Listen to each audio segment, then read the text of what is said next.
To start training from home, you're going to need to create your own home gym. This means finding the right equipment and stocking up your home. Now, whether that's a spare room, your living room, or even a garage, which is just ideal. The exact equipment you're going to need is going to depend largely on the goals of your workouts and what you're trying to achieve. The equipment you need to burn calories and lose weight, for instance, is quite different from what you would use to build massive muscle. As we're going to learn later in this series, though, building muscle is still actually one of the key ways to burn fat. The more muscle you build, the more you'll drive up your metabolism.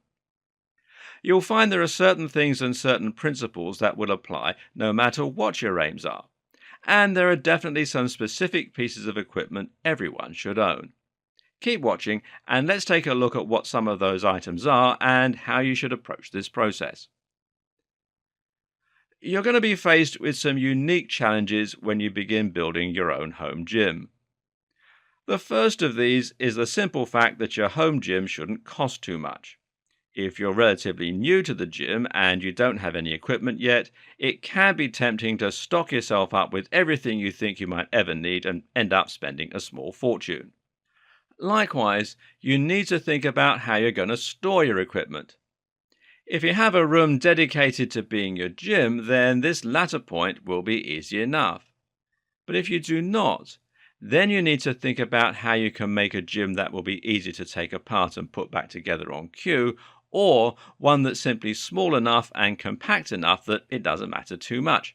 Oh, and you also need to make sure you aren't going to smash any cabinets or go through any tables. The best tip in this regard is to start small and then build your way up. This means buying just a few items that you absolutely need, to begin with, and then approaching the process in a way that leaves you with the potential to expand and build upon that start. Take dumbbells, for example. Now, dumbbells are useful for practically every workout under the sun, and you can hit all manner of different body parts. But you're going to need dumbbells that are heavy enough if you hope to really make an impact on your muscle growth. Of course, heavy enough depends not only on your current progress, which is going to change with time, but also on the move you're doing. Lateral dumbbell raises are difficult to perform with anything above 10 kilograms, even for a trained athlete. Conversely, though, 10 kilograms would be incredibly light for doing dumbbell presses. So the way to approach this challenge is to start out with dumbbells that can be increased and decreased in size. This means you should be able to remove and add weights as the situation requires and as you build up. Normally, you can get dumbbell sets for around $30 that let you increase the weight up to about 20 kilograms. And this is a great starting point. Or you might want to buy 2 lots of dumbbells, which will then allow you to build up further still. This is just one example of how you can approach your home gym in a modular and compact way if necessary, while at the same time saving money. Another example of something like this is the pull-up bar. This is an incredibly unobtrusive item and one that will cost you about $10. You can even get a pull-up bar that doesn't need fixing onto the wall like this one. They'll simply fit over the door frame in order to fix into place. The best piece of equipment to upgrade your pull-up bar? Gymnastic rings. Gymnastic rings are simply plastic rings that attach to a rope and can be looped over a pull-up bar. These allow you to perform ring dips, muscle-ups, the iron cross, reverse push-ups, pull-ups from a lower height with your legs touching the floor stretched out in front of you, and all manner of other things. And the best thing about gymnastic rings is they cost very little and they can be stored away easily. A skipping rope, meanwhile, is a great alternative to a treadmill, where you can also do a surprising amount with a bulwark, and that's a piece of metal that offers resistance when squeezed. As we'll see later on in this series, there are also lots of things you can do with everyday items from around the home. So think a little outside the box. Use these tips and the principles behind these tips and build yourself a gym that does everything you need it to without taking up all the space in your home. But for those looking for more specific instructions, the following is a good list of equipment that you can invest in over time to gradually build up your gym. Now note that none of these things are absolutely essential to get started, except the pull-up bar and possibly the dumbbells, depending on your interests and goals. Okay, well, here's how to start.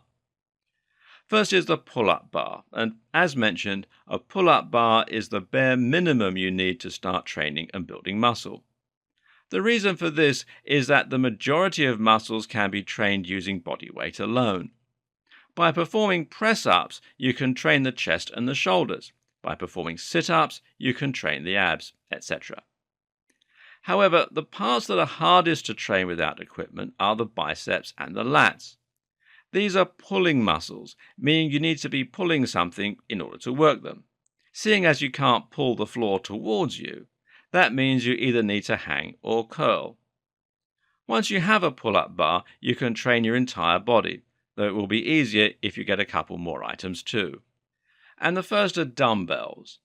Now, dumbbells are incredibly versatile and are used for much more than just bicep curls. They can also be used for all manner of presses, for triceps, for rows that work the lats, etc. You can also use them to add weight to your body while you train your legs.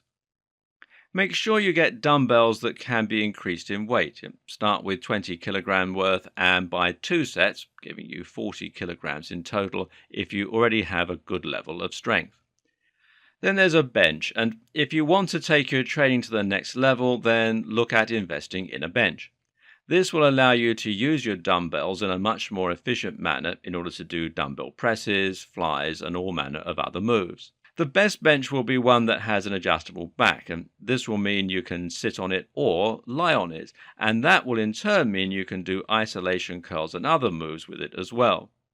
On top of this, look at getting yourself a bench that can fold up in order to put it away. This way, you can tuck your bench under a bed or inside a cupboard, and it doesn't have to get in your way as a result. Then there's an exercise mat. Now, this is not completely essential, but you'll find that training without an exercise mat can cause your floor to become slippery with sweat and can make a mess of your home. What's more is that a mat will make it easier for you to perform moves like sit-ups without hurting your back or buttocks on the hard ground. It's also good for stretching and more. Then there's a skipping rope. Now, for simply burning calories on the spot, there are a few things better than the simple skipping rope. Then there's kettlebells. Now that you're beginning to get more advanced, for training the legs and burning calories, kettlebells are incredibly useful. And that's because they will allow you to perform kettlebell swings and all manner of squats, such as goblet squats. This in turn will mean that you can build leg strength without needing a bar to perform deadlifts and squats. That's good news because performing deadlifts and squats requires a lot of space in your room and are expensive to set up. A kettlebell can also be used for all manner of functional strength exercises, including things like one-armed presses. Then there are gymnastic rings. Now, we've already touched on the amazing benefits of gymnastic rings. And the great thing is that these will let you do all the same exercises that TRX does, but for a fraction of the price. In fact, they let you do a lot more, seeing as TRX isn't really suitable for dips. And finally, there's a bench press. And for those who really want to get serious, a full bench press will eventually be a good investment. This will mean getting a bar as well, in which case you might want to move into permanent setup so that you aren't loading and unloading the bar every time you want to lift.